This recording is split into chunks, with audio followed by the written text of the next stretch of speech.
Thank you for having me here. It's a delight to be here on this occasion, and along with my friends and colleagues. Many of you may not know that Bill Craig and I were classmates in our days at Trinity, and so although we live in Atlanta, we bump into each other in other parts of the world.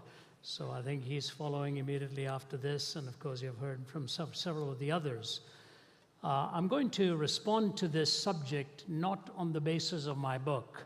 Some of you may have seen my book, the response to Sam Harris. He'd written one on the end of faith, and I responded to that book some years ago called The End of Reason. And if I were to do that, to be I see Bill sitting right there, that you could easily pick it up and read it for yourself rather than just reiterating what I've stated to you out there. Instead, what I'd really like to do is trace for you how all of this actually came about. I remember as a young undergraduate student, actually graduate student in the 80s, listening to Francis Schaeffer. He had arrived in Toronto, and I was listening to him speak at that time. And he and Everett Koop were doing a series of lectures on whatever happened to the human race. And as he was talking and projecting where we were headed, I wondered if it was just sort of an overextended way of thinking, extrapolating to ends that we might never get or reach, that some reformer or some thinker somewhere would put a stop to that kind of logical outworking that they were clearly pointing out with our secularized consciousness. But the fact of the matter is, just about everything that they said turned out to be right on. In fact, if anything, it went even beyond what they were projecting would happen. But since we are going to get into some very heavy-duty thinking and have been doing that all afternoon, I want to read for you something that borders a little bit on the lighthearted. Some of you may have heard me use this before, but I think it makes for a good starting point. It's called A Touching Story, The Heart of a Musician, and maybe the brain also. As a bagpiper, I play many gigs. Recently, I was asked by a funeral director to play at the graveside service for a homeless man. He had no family or friends, so the service was to be at a pauper cemetery in the Kentucky backcountry. As I was not familiar with the backwoods, I got lost. I finally arrived an hour late, and I saw the funeral guy had evidently gone, and the hearse was nowhere in sight. There were only the diggers and crew left, and they were eating lunch. I felt bad and apologized to the men for being late. I went to the side of the grave, and I looked down, and the vault lid was already in place. I don't know what else to do, so I started to play. The workers put down their lunches and began to gather around. I played out my heart and soul for this man with no family and friends. I played like I'd never played before for this homeless man. And as I played Amazing Grace, the workers began to weep. They wept. I wept. We all wept together. When I finished, I packed up my bagpipes and started for my car. Though my head hung low, my heart was full. As I opened the door to my car, I heard one of the workers say, "Never seen nothing like that before, and I've been putting in septic tanks for 20 years.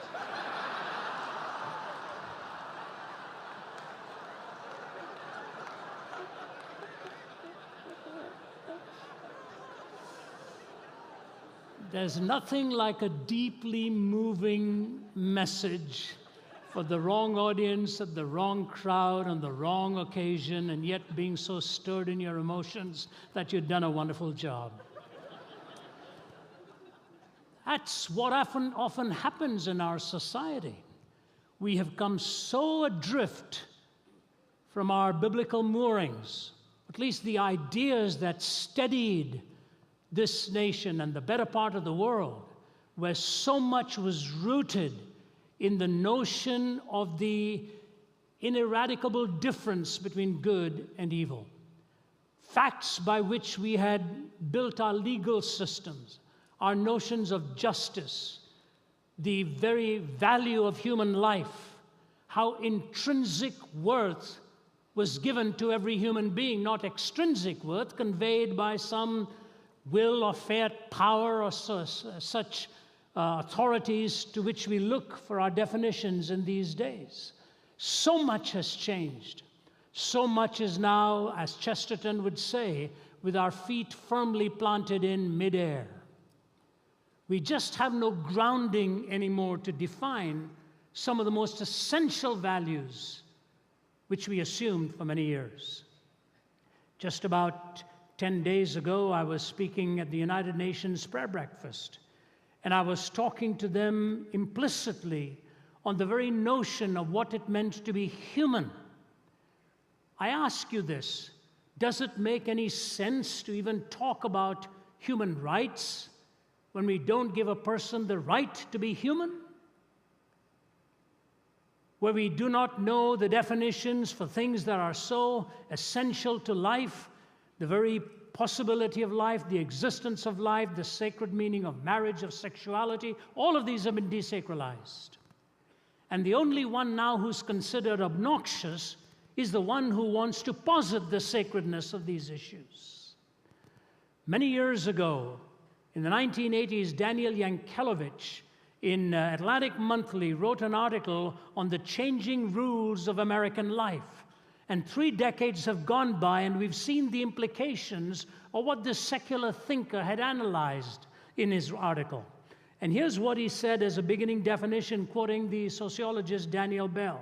Listen carefully, please. He says, culture is an effort to provide a coherent set of answers to the existential questions that confront all human beings in the passage of their lives. Do you hear that? To provide a coherent set of answers to the existential questions that confront all human beings in the passage of their lives. And a genuine cultural revolution then is one that makes a decisive break from the shared meanings of the past, particularly those which relate to the deepest questions of the purpose and nature of human life. So if the goal is to find a coherent set of answers to the existential questions that confront all of us in the pursuit of our lives, and that a cultural revolution is underway when we make a decisive break from the shared meanings of the past, particularly those that relate to the purpose and nature of human life. Now, if you take that definition alone, there's enough there to try to unpack. I'm not going to try to unpack this, but this alone tells me that when you're looking for definitions or deviations, you have to go back to the original assumption of what is the purpose and the nature of human life.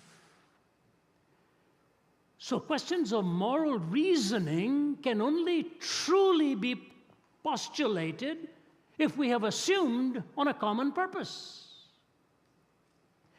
If we vary in our purpose, how are we ever going to arrive at our conclusions? You know, I could give you 3 simple analyses of how cultures function. It's going to be a speed course in it for just a 2.5 minute type thing. Cultures are defined in sort of 3 different ways. One is called a theonomous culture. Theonomous, theos God, nomos law, where it is assumed in the mainstream and the flow of the culture that the theos, the God, whom we all sort of in some sense subscribe to, has put his law into our hearts so that we act intuitively from that kind of reasoning. One of the best cultures to exemplify this is the Indian culture, the culture in which I was raised. The respect for parents, the love for family, and all of these, and the heritage play a vital part. In a sense, it's a theonomous type of culture where the divine imperatives are sort of planted within the heart or the conscience of every human being. We move then to a heteronymous culture. Heteros meaning different, nomos law, a different law, where there is a superimposition upon a culture from an exterior source. In religious terms, Islam is a heteronomic culture. You are told and dictated to from the outside, your dietary laws, your celebratory festivals, how you are to practice it. All of your practices are dictated to you from another source, an authoritative source. Islam has that heteronomic value implicit in its own teaching. There's no dispute on that. They would accept that as a fair description. And in secular ideas, Marxism would be that kind of a heteronymous culture where the few dictate the values of the many. So you've got theonomous, God's law sort of in our own hearts, and we move along as a culture with a coherent set of values. Heteronymous, where we are told from the outside what our dictates should be. But then there is an autonomous culture, autos meaning self, nomos law, where each one is a law unto himself or herself. And America would probably describe herself as an autonomous culture, where every individual dictates his or her own moral reasoning. The fascinating thing that has happened in our time, even though we are told we are an autonomous culture, if my values autonomously then move to the fact that life is sacred, all of a sudden a heteronymous culture takes over in dictating to me that I have no right to believe it and share that in a community in any sense of dissenting value systems. Hope you followed what I've said. That if I have autonomy, why is it all of a sudden, if I believe that life is sacred and the values that I hold to are sacred, that all of a sudden I'm told from outside sources, yes, we are in theory autonomous, but you had daren't ever tell the public audience what you believe is right and wrong. Only my belief can be shared as it disagrees with yours. You have no right to ultimately publicly proclaim what you believe. So are we really autonomous then? Or do we bait and switch, allow the person to believe they're autonomous, but if they violate this, we become suddenly heteronymous? That is the new worldview under which the term tolerance really operates. That's the new worldview under which the word tolerance really operates. Now, how did all of this come about? I share with you 3 dramatic changes that took place.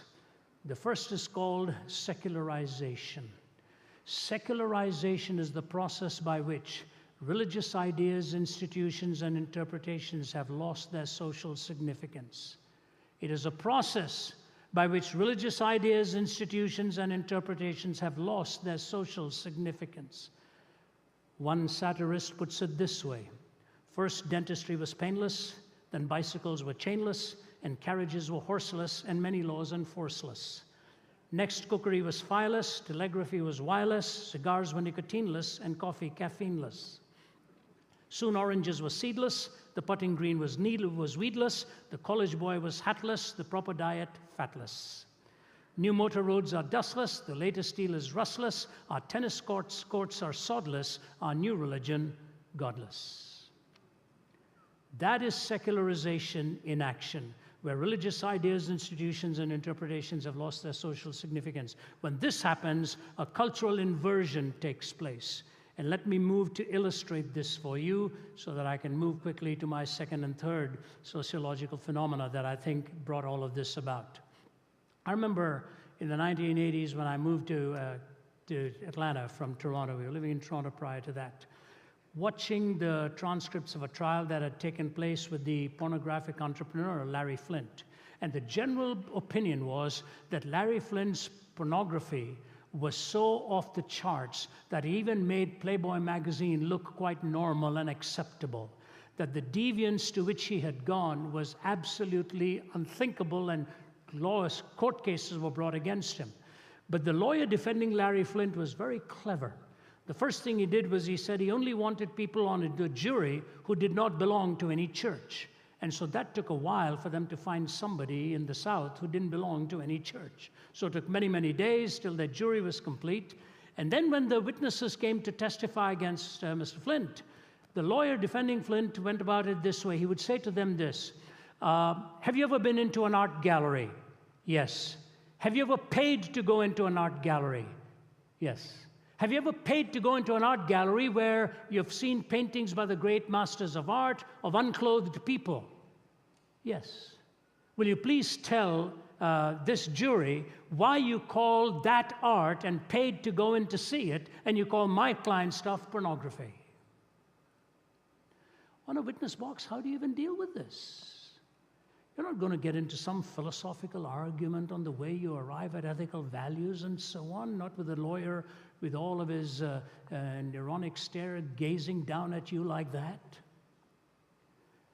And I thought to myself, what would I say? What would I say to him? I suppose sitting across a coffee table, I could chat with the lawyer and I could say something like this. I'm not sure it'll make any difference to him. I would say something like this: have you ever read the biography of Michelangelo? Have you ever read the conversation that took place between Michelangelo and his teacher while they were discussing this issue of painting disrobed human bodies? And the teacher looked at Michelangelo once and said to him, "Can you tell me why you are doing this?" And Michelangelo said to him, "Because I want to see man as God sees man." And Michelangelo looked at him and said, "But you're not God, are you?" And the writer of Michelangelo's biography just moves on from that without even bothering to sort of deal with this anymore. But I think the ultimate argument has to filter down into something more engaging on the issue of reason here. So please track me with me. When C.S. Lewis, in his book, gave his in allegorical fashion his story of his conversion, Pilgrim's Regress. The reason he calls it a pilgrim's regress rather than progress is because if you know Lewis's conversion story, how he moved from one worldview to another, from atheism to pantheism, he struggled with pantheism for some time, till ultimately, in his words, he was dragged into the kingdom, kicking and screaming, the most reluctant convert in all of England. And then he went on to say, "I thought I'd come to a place, I found out I'd come to a person." That's the first line of that next chapter. "I thought I'd come to a place, I found out I'd come to a person." And this theistic framework and this relationship then redefined everything. But in this allegorical journey, while he's going through the philosophy of humanism, the incredible thing is that he pictures himself as a man sitting in a mountain called the Spirit of the Age, bound in chains. That's an amazing description of the humanistic worldview for a man in the thick of it. You would think of him as robust and free, without any law, but he pictures himself as bound and in chains. And the waiter comes and offers him a glass of milk, and he unbinds his chains, and he takes the milk, and he's drinking it, and he makes the comment, "This is delicious, nutritious milk." The waiter looks at him and says, "You just call it delicious, nutritious milk. It's nothing more than the secretion of a cow. So the cow secretes urine, it secretes milk. What's the difference?" And then young John makes the mistake of saying, "I should never have said it, but I commented on the tastiness of the eggs." And at this point, the analogy he drew, I won't draw for you. Quite pathetic, quite nauseating, really. And he said he just groaned under that description, finished his breakfast, hurriedly pushed the tray away. And then he says this, "All of a sudden, reason came riding on a horse and rescued me and said to the waiter, 'You lie, you lie. You don't know the difference between what nature's meant for nourishment and what nature's meant for garbage.'" You see, at least in the grand artist scheme of things, maybe in the portrayal of the human body, however it was done with whatever intent, all right, you give that artist the benefit of the doubt. But when a young woman or man unclad is in front of the lens of a camera for the pure purpose of titillating the baser instincts in the mind of another person to a point where it will almost ineradicably ruin their minds and imagination and ultimately take them to a point of even the ruination of their marriage, is that mere art?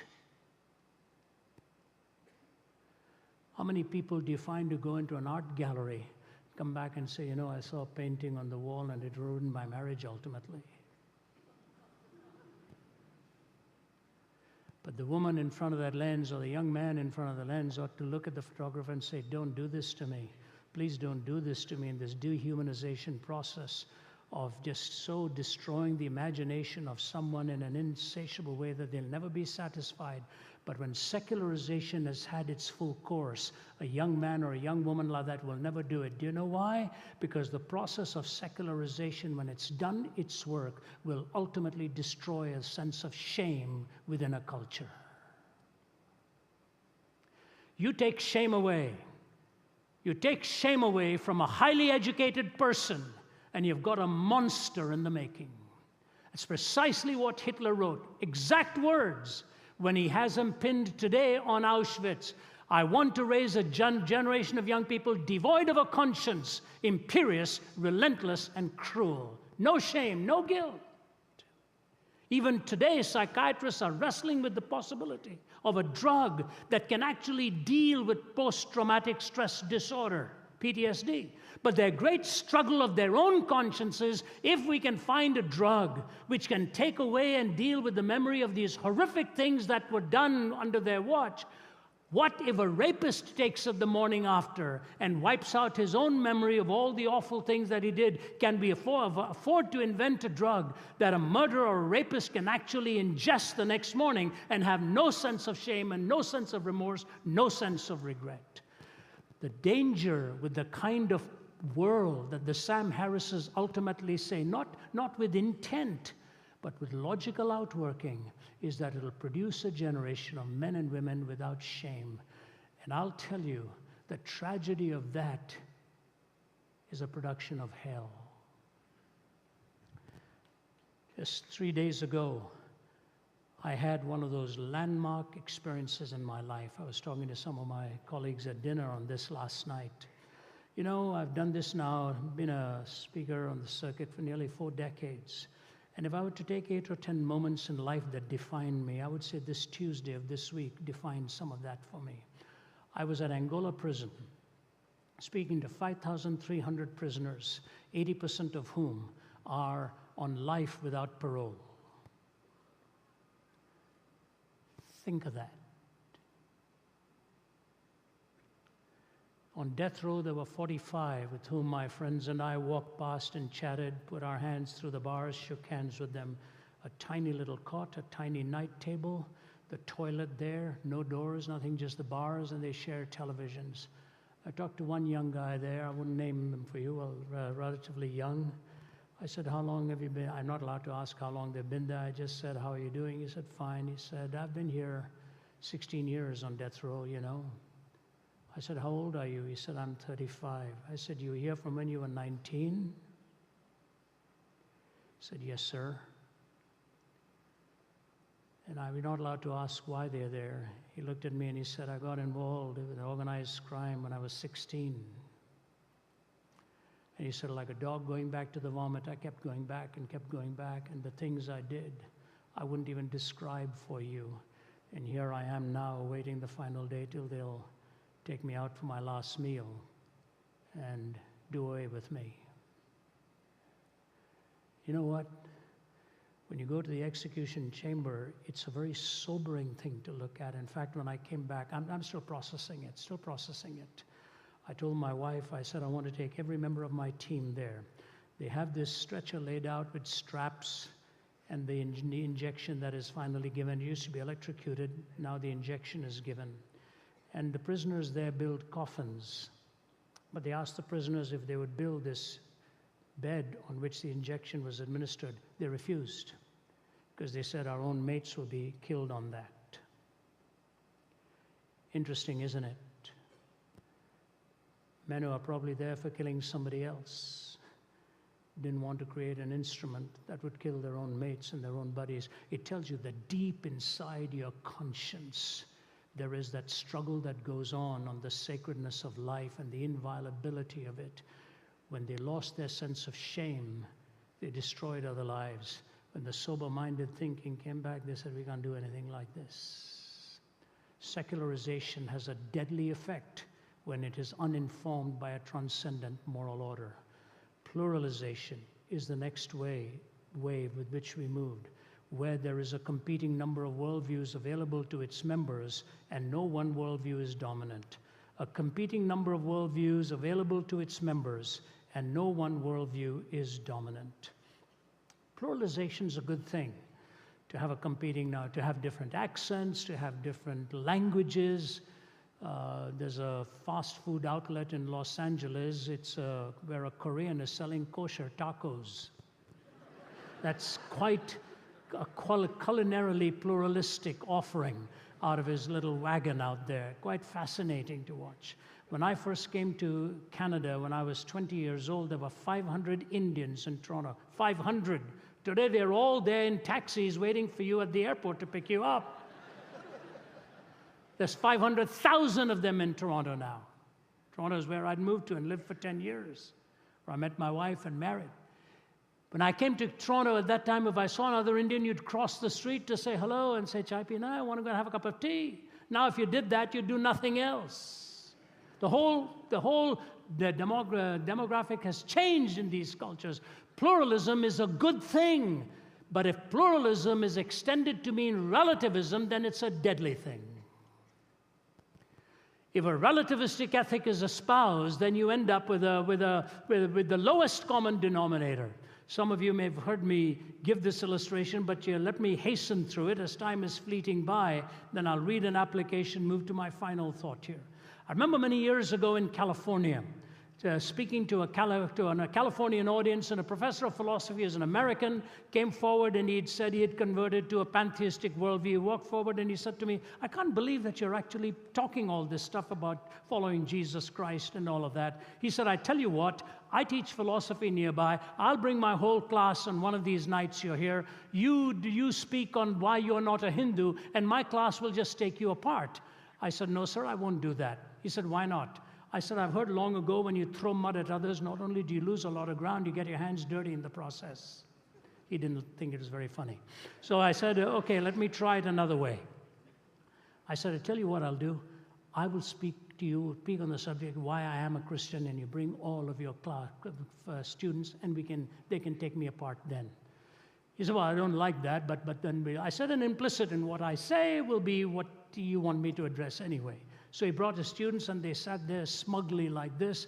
At the end of it, he came forward, and this is exactly what he said to me. "You have done the greatest damage to the pantheistic worldview I've ever heard any man ever do, and the reason is you don't understand it." That's a classic line. I said, "Let me get this straight. You are an American gentleman teaching philosophy. I am an Indian whose ancestors were Hindu priests. And I'm a Nambudri, the highest caste of the Hindu priesthood, and I'm coming here. And without even knowing me, you're telling me I don't understand what this is all about, and you do?" I said, let's do a favor. Let's go out for lunch." I pulled the great line of Josh McDowell. I said, "You pay, and I'll pray, and we'll go out and eat." So he said, "Can I bring a professor of psychology?" I wanted to ask him why, whether we were going to be analyzed or what. I said, "Yeah, but I'm going to talk to you," I said. "All your students say, hey, I'm not here to impress them. I want to talk to you. You and I talk, and he can listen on." He said, "All right." So we sit down and talk, and he begins a speech with a wrong statement. He said, "Mr. Zacharias, there are two kinds of logic." I knew right off the bat he had not studied much of logic. There's more kinds of logic than that, but you don't destroy a person right from the beginning. So he said, "Okay, there's two kinds of logic." I said, "Explain them to me." He said, "The first one is called the law of non-contradiction, either or. It's either this or that. It's the law of non-contradiction. It's a Western way of thinking." I said, "No, it is not." He said, "Yes, it is." I said, "No, it's not." He said, "Yes, it is." Yeah, I said, "No, it's not." He said, "Who are you to tell me no, it's not? It is the Western way of thinking." I said, "All right, move on." He said, "The next is the dialectical system of thinking. It's not either this or that. It's both this and that. It's the Eastern way of thinking." I said, "No, it isn't." He said, "Yes, it is." I said, "No, it's not." He said, "Yes, it is." Finally, I said, "Move on." He said, "You see, when you were talking about either this way to truth or that way, you were thinking as an East, you were thinking as a Westerner. You should really have been thinking as an Easterner. So if you're thought as an Easterner, when you see a contradiction, it wouldn't bother you. You're becoming too Western. You're seeing this either-or stuff. And when you see a contradiction, you say, stop there. Don't stop there. Just think like an Easterner and accept both of these." And he went on and on. I said, "I have a question for you. You're telling me the two kinds of logic." Yes. "There's either the either-or system of logic or there's the both-hand system of logic." He said, "Yes. And my problem is that I'm thinking actually as a Westerner either-or. Well, I should be thinking as an Easterner, both-hand." He said, "That's right." I said, "Will you help me then? When I'm studying pantheism, I either use the both-hand system or nothing else. Is that what you're telling me?"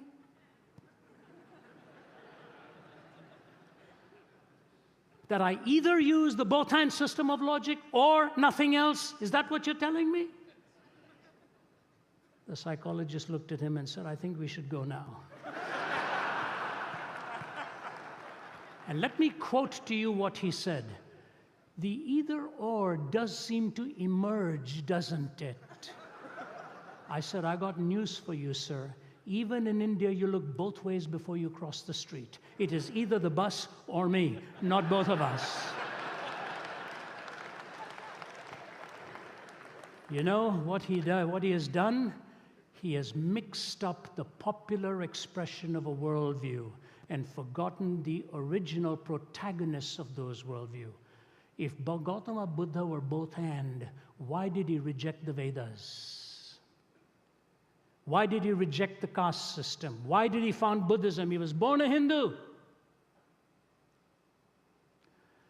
Shankara, the main seminal thinker of monism in Eastern philosophy, determinedly he was an either-or thinker. And when his mother became a worshiper of gods, they asked him, what on earth is this? You said that's false. He said, well, she's in the process. She will emerge into the monistic way of thinking and find out all of this was a scaffolding she needed to shake off. G.K. Chesterton, describing the tragedy of this both-and type thinking, says this: the new rebel is a skeptic and will not entirely trust anything.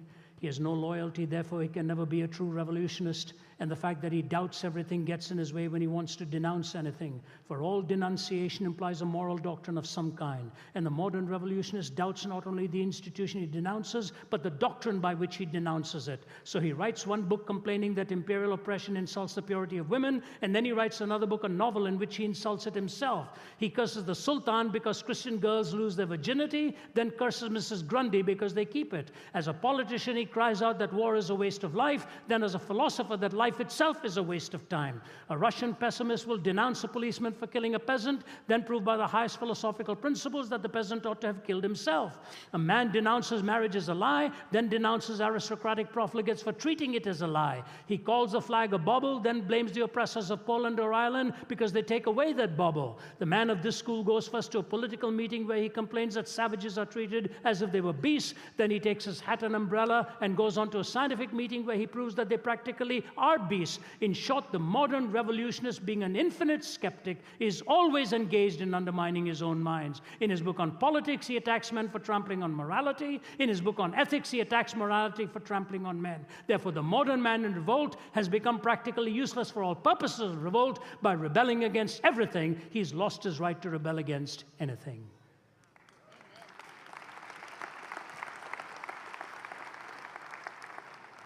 And the rock musician says, cat's foot, iron claw.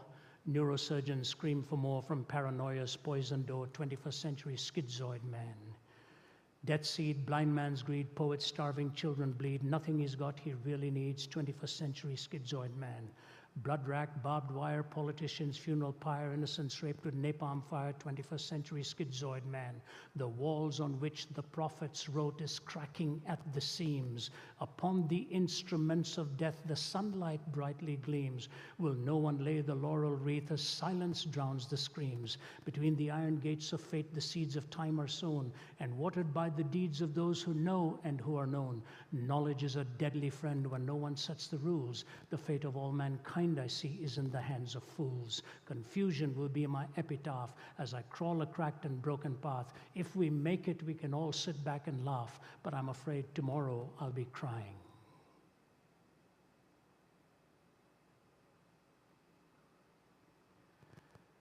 The death of reason. The end of reason. When relativism is absolutized to a point where you become the self-referencing point of all moral reasoning. Ladies and gentlemen, secularization leads you to no sense of shame. In the 60s, we began to see this encroaching into our culture. Pluralization, on the heels of all of that in the academy, the law of non-contradiction was assaulted. And the so-called both and, which is really not ultimately lived out anyway, takes wings and soars into our cultural ethos. And when I look upon it and say, the end of it is the end of shame and secularization, the end of reason and pluralization, which leads you to the last, and that is privatization. Privatization is a cleavage, a breakdown in your experience between your public and your private life, and you're forced to find meaning in your private life. There's a cleavage, there's a breakdown. And what happens when that takes place? What happens is a complete loss and a complete death of meaning.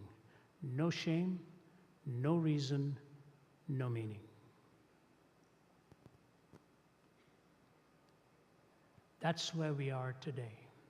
That's where we are today. That's why you have come here today, because you know the answers of the world are just not making sense, and you're hungry to find what is the best way to communicate this. You know, I was only 17 years old when I ended up on a bed of suicide. I know what it is to hunger for meaning and not have it. I know what it is to be ashamed of the way my life was going and not wanting to ever face people. I knew the irrationality of my own choices. And the thing that I least expected, a man walked into my hospital room with a Bible. And the words of Jesus to Thomas, "Because I live, you also shall live," so struck to my heart like a pierced instrument would. As we walked away from Angola, the chaplain to the University of Virginia basketball and football teams, a guy about 6'6", 250, big guy, George Morris, walked away, and he's walking beside me back to the plane, and he says, "You know, Ravi, in every cell I saw a Bible. But if we put that same Bible in our high schools today, they'll take us to court for invading into the life of young men and women." He said, "I guarantee you that if more of those Bibles are in those high schools, there'll be less of these people behind these bars today."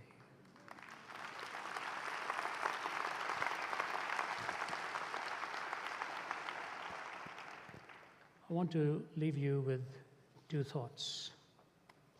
Daniel Yankelevich ended his article with this after he surveyed several individuals and couples. "If you feel it is imperative to fill all your needs and these needs are contradictory or in conflict with those of others or simply unfillable, then frustration inevitably follows. To Abby and to Mark, whom I interviewed as well, self-fulfillment meant having a career and marriage and children and sexual freedom and autonomy and being liberal and having money and choosing nonconformity and insisting on social justice and enjoying city life and country living and simplicity and graciousness and reading and good friends and on and on. The individual is not truly fulfilled by becoming ever more autonomous. Indeed, to move too far in this direction is to risk psychosis, the ultimate form of autonomy." He said, "The injunction that to find oneself, one must lose oneself contains a truth any seeker of self-fulfillment needs to grasp. The injunction that to find oneself, one must lose oneself contains a truth any seeker of self-fulfillment needs to grasp." About 3 or 4 years ago, I was in Syria. And when I arrived in Syria, the intelligence officers always call me. The chief of intelligence asked if he could see me and talk to me first, and invited me there, welcomed me there. He said, "Please don't get into any politics here." I said, "I won't, sir." And then after we were finished, I was taken to see Sheikh Hussein, who's the leading Shiite cleric in Syria. We dialogued for 3 hours in front of an audience. I could ask him one question on Islam, he would answer it. He could ask me one question on Christianity, I would answer it. And we agreed that be cordial and not in any way insulting or mean-spirited, just honest questions. Sheikh Hussein was a real gentleman. We had the interpreter sitting between us. She would interpret my thoughts to him and his thoughts to me. I'll never forget, as the time was coming to a close, Sheikh Hussein looked at me. He's a leading Shiite cleric in Syria. And he looked at me and he said, "You know, Dr. Zacharias," he said, "I think I have to say something to you. Maybe it's about time we as Muslims stopped asking if Jesus died on the cross and start asking why."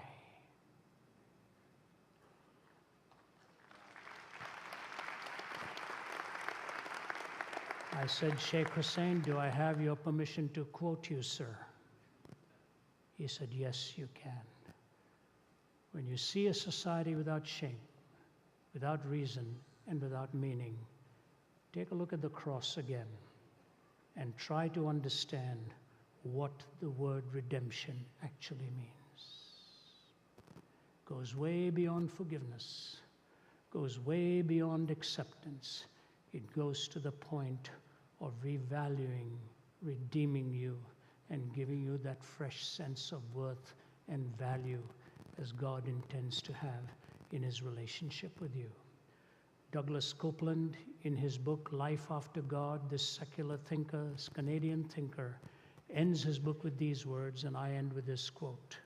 He talks about his friends in British Columbia. He left and wandered around, each in a different direction, ultimately ending up far away from all belief except their own indulgent lifestyle. Here's how he ends. He says, now here is my secret. I tell you with an openness of heart that I doubt I shall ever achieve again. So I pray. So I pray you are in a quiet room as you hear my words. My secret really is this. I need God. I need God. I am sick and can no longer make it alone. I need God to help me give because I no longer seem desirous or capable of giving. To help me to be kind as I no longer seem capable of kindness. To help me live, to help me love as I seem beyond being able to love. So ends his book. I need God. I need God. Without God, reason is dead. Hope is dead. Morality is dead. Meaning is gone. In Christ, you recover all of these.